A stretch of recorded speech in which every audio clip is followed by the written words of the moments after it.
Bon, bah, bonjour à tout le monde. Je vous présente notre nouveau président de groupe, Jean-Luc Mélenchon, qui a donc été élu ce matin. On ne connaît pas.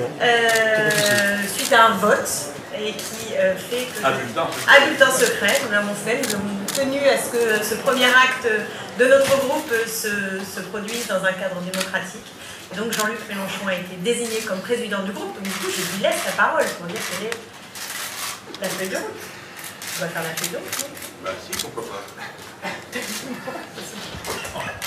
Après, bon, vas-y. Tu l'as connu comment? On était à la même réunion. Oui, on était à la même réunion, un peu de choses à vous raconter sur les commissions, non, je pense. Et on peut avoir le résultat du vote. Alors, le résultat du vote, c'est que je veux bien le donner pour que Jean-Luc soit à l'unanimité. Jean-Luc Mélenchon a été désigné comme le groupe, comme le président élu démocratiquement à bulletin secret que nous avons dépouillé, et donc tous les bulletins portaient le nom de Jean-Luc Mélenchon, qui est notre président de groupe. Et donc ce matin, nous avons une réunion pour avancer sur nos modalités de fonctionnement, la répartition dans les commissions, etc. Et aussi notre déclaration qui correspond tout simplement à la feuille de route de l'avenir en commun. Mais Jean-Luc en parlera fort bien, il est notre président. bon, c'est pour ça qu'on m'a élu, mais... Bon, non, c'est pas pour ça qu'on m'a élu. On m'a élu et il y aura des porte-paroles du groupe et il faut vous attendre parce que ça tourne beaucoup dans les différentes fonctions qu'il y a à accomplir parce que ça correspond à l'idée qu'on se fait de notre travail. Notre groupe a été rejoint depuis le début par M. Jean-Luc Grattenon, député de La Réunion, député insoumis de La Réunion.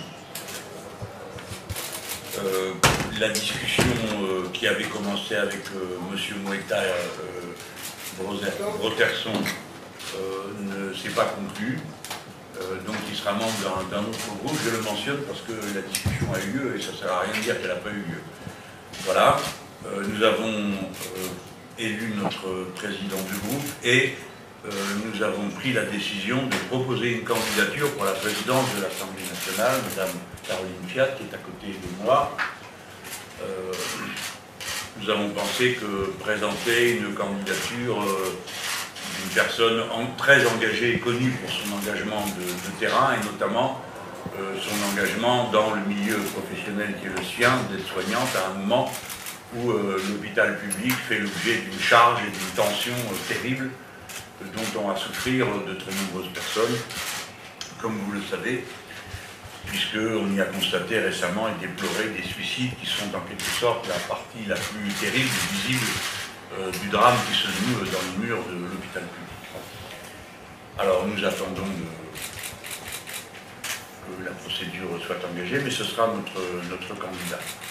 Ensuite, qu'a-t-on fait d'utile? Nous nous sommes auto-organisés, parce que c'est à ça que sert un groupe. Nous nous sommes rendus à notre première manifestation contre la réforme du Code du travail. Nous avons le sentiment d'entrer dans un moment très singulier de l'histoire politique de notre pays, caractérisé par des violences symboliques bien sûr, mais des violences quand même.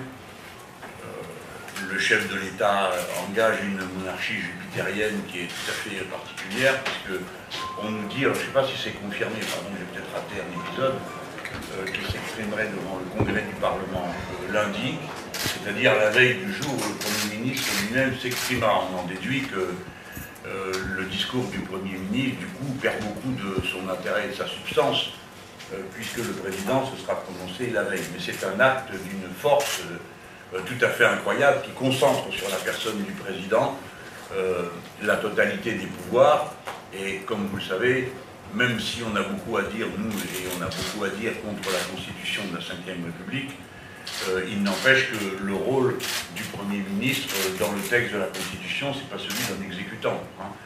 Il dirige la politique de la nation. Ensuite, nous allons commencer une session parlementaire marquée par les coups de force, d'abord contre le Code du travail, et nous voulons dire, maintenir, répéter notre opposition autant à la méthode qu'au fond. Quant au fond, vous en avez déjà été saisi à plusieurs reprises. Renverser la hiérarchie des normes est un événement absolument hors du commun et par conséquent une véritable subversion de l'ordre public social. la prééminence de l'accord d'entreprise sur l'accord de branche et l'accord et la loi est un ordre hiérarchique des normes qui détruit des dizaines d'acquis sociaux, menace d'en détruire d'autres dizaines. Mais par exemple, tout à l'heure, j'entendais s'exprimer la représentante de l'UNEF sur la place là-bas des Invalides. On voit bien que pour tout ce qui concerne les rapports entre un niveau de diplôme et un niveau de rémunération, qui normalement est inscrit dans une convention collective, tout ça part au fossé si les accords se nouent dorénavant dans l'entreprise.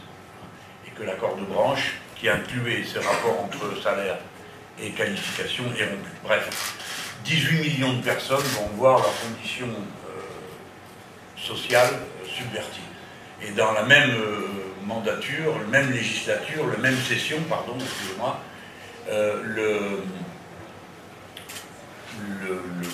l'état d'urgence serait transposé dans le droit commun. Je ne prends que ces deux exemples, parce qu'il y a deux autres lois qui vont venir, mais ces deux-là constituent deux transformations assez radicales, dans un cas de l'ordre public social, dans l'autre cas des libertés publiques. Ce sont donc des événements de première grandeur qui vont se dérouler sous l'empire de la force et de la rapidité, de l'absence de possibilité d'amender. Voilà. Donc le groupe commence son travail. Nous croyons savoir que nous sommes 8 groupes.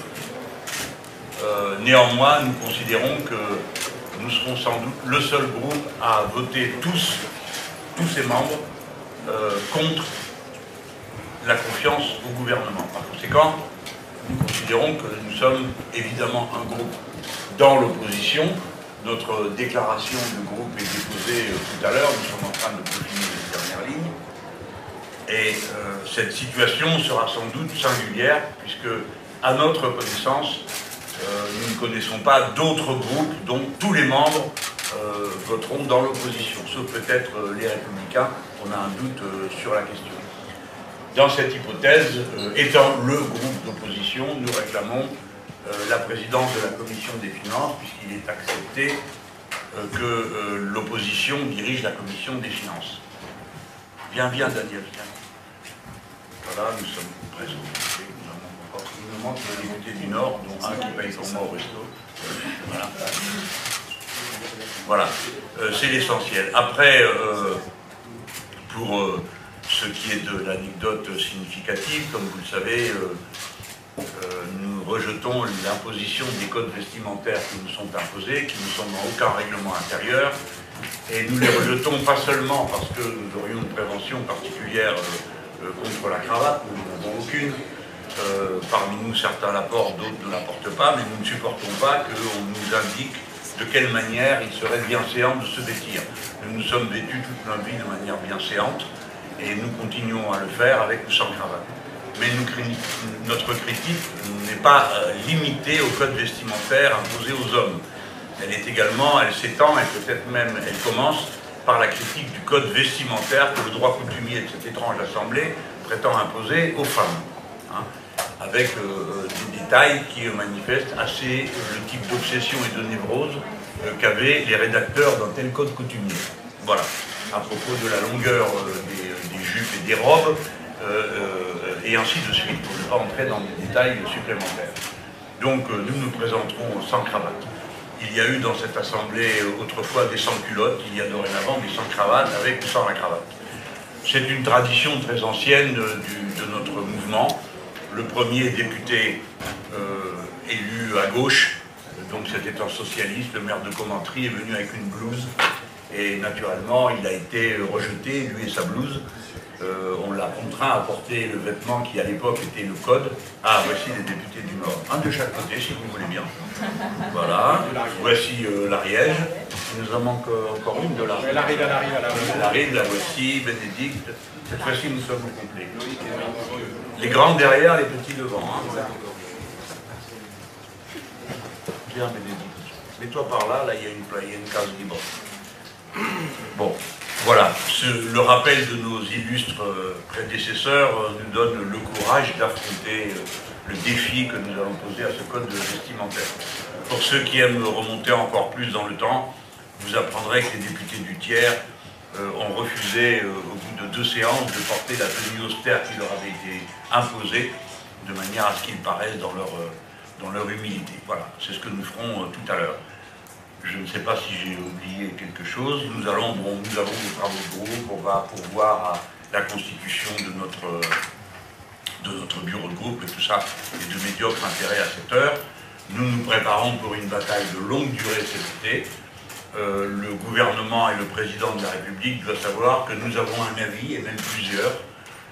Non seulement plusieurs, parce que nous sommes 17, ce qui veut dire qu'il y a 17 avis, mais que chacun d'entre nous, on a plusieurs sur le même sujet, raison pour laquelle, article par article de la loi, nous discuterons tout, et que pas un mètre de terrain ne sera abandonné concernant le Code du travail. Tout sera tenu, chaque position sera tenue depuis la tranchée de la France insoumise. Voilà. Et de même pour les lois qui suivront, mais celle-là est de loin celle qui retient le plus l'attention. C'est la raison pour laquelle le groupe La France Insoumise a commencé, a fait sa rentrée, son entrée dans la session parlementaire, dans la rue. Et de la rue, nous venons tout droit et nous y retournerons à la première occasion. Voilà, je vous en prie. Monsieur, allez-y. Pour LCI. Monsieur Ruffin, qui est arrivé, a indiqué qu'il avait l'intention de se rémunérer au salaire minimum. Est-ce que d'autres personnes dans ce groupe ont l'intention de faire la même chose? Est-ce que vous avez l'intention de faire la même chose? Moi non, mais je vais consulter le groupe et à la prochaine rencontre de presse, je vous le dirai. D'une manière générale, chacun n'en fait qu'à sa tête. Est-ce qu'on peut demander à M. Ruffin pourquoi il a procédé ici? Moi, j'ai déjà expliqué. Pardon, mon micro. Bien, bien. Bon, moi, c'est un engagement que j'ai pris devant mes électeurs à partir du mois de décembre. Il se trouve qu'il ressort aujourd'hui parce que de manière... je trouve que ça y est, je suis assemblé, quoi. Moi, je l'ai fait en décembre, d'abord parce que c'était pas naturel pour moi d'entrer en politique et d'être candidat, d'avoir ma photo sur les murs et tout ça. Et donc, je voulais indiquer quelles seraient les ruptures claires. Donc, il y avait le mandat révocable, il y avait la gestion des réserves parlementaires par un jury populaire, et il y avait le fait de me mettre au SMIC. Honnêtement, j'aurais mieux fait de dire salaire moyen ou salaire médian. Voilà. Et en même temps, je me suis dit, salaire médian, il va falloir expliquer aux gens ce que c'est le truc médian, quoi. Et donc, la deuxième raison, c'est que je me présente dans une circonscription qui est extrêmement populaire, où il y a plein de gens qui sont même pas à ce SMIC, et c'est une manière de se faire ouvrir une porte quand on va vous l'acheter en vous disant vous êtes tous pareils, vous faites ça pour la place ou pour le pognon, et de dire bah voilà, en fait, non, moi je fais pas ça pour le pognon, la preuve c'est que je vais me payer au SMIC. Et là, il y a une oreille qui s'ouvre et qui permet de enfin parler de politique, parce que ça, c'est pas de la politique. Mais ensuite, derrière, on peut éventuellement parler de fiscalité, parler de travail, parler de tout ça. Donc, je l'ai fait, et à aucun moment, je n'ai demandé aux autres députés d'en faire de même. Je m'en fous. Même il y a une pétition qui a été lancée par mes camarades de Fakir, parce que Fakir, c'est pas moi, qui demandait aux députés de se mettre au salaire médian. Je leur ai dit que pour moi, c'était pas un projet politique, et que, en tout cas, je ne signerais pas cette pétition. Donc, je ne demande pas à mes camarades, ni dans France Insoumise, je vois pas, par ailleurs, pourquoi les insoumis seraient davantage soumis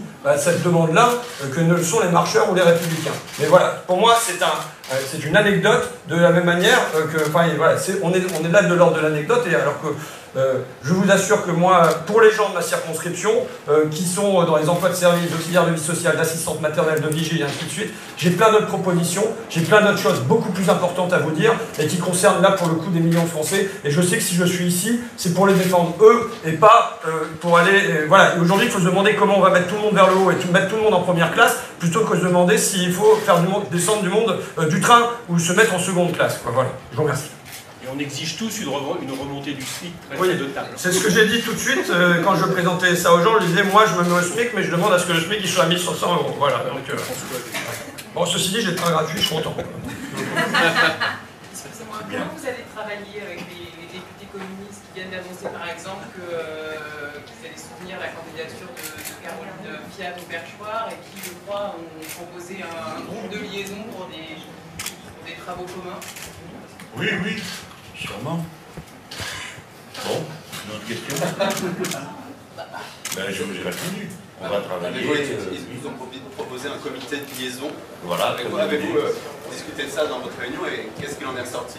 Oui, oui, très bien. Donc on va le faire. Oui, oui. Voilà. Bon. Je passe aux première.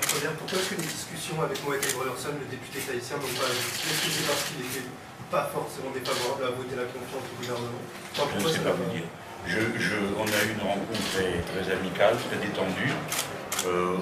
Notre groupe pouvait être déposé, donc il n'y avait pas d'enjeu à notre rencontre. Moïtaï Waterson est indépendantiste. Nous, on n'a jamais discuté de ça dans le groupe. Personnellement, je ne le suis pas pour la Polynésie. Le fait colonial est absolument évident.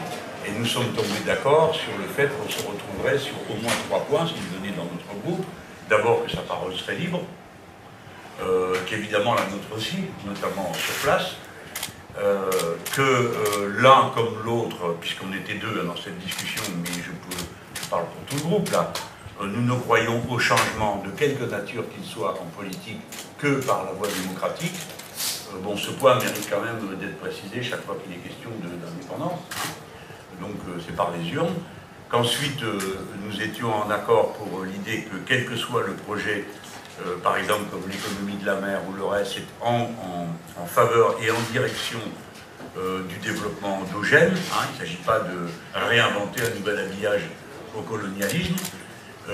Et enfin que nous serions fermement ensemble pour défendre la reconnaissance des nuisances liées aux essais nucléaires et la réparation qui va avec auprès des malheureuses populations qui continuent d'en souffrir aujourd'hui. On s'est quittés bons amis. Je ne sais pas quelle a été pour terminer la raison de sa décision, mais honnêtement, c'était pas une... comment dire, on n'était pas pendus l'un à l'autre. Il n'était pas lui pendu à moi à dire à quelles conditions je peux venir, et puis moi à lui dire au nom de mes camarades, voilà la liste des conditions pour que vous veniez.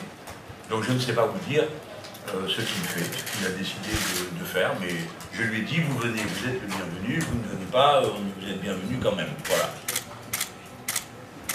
C'est tout, c'est bon? Il y a ce qu'il faut là. Avec le code vestimentaire électoral, moi j'ai connu l'époque où les journalistes étaient obligés de porter le travail. Ah bah c'est bien. Vous en êtes libéré, très bien. Imaginons qu'on ne vous laisse pas rentrer dans l'hémicycle. Bah, on va pas se battre, hein. Vous en avez dans vos poches? Enfin, bon, écoutez, on fait ce qu'il faut pour que vous soyez informés, et puis après on recommencera, et puis après on recommencera, et puis après on recommencera, parce qu'on a l'habitude de faire comme ça. Et c'est pas, vous savez, il y a des coups, c'est la mer qui se fatigue, hein, pas les rochers. Voilà.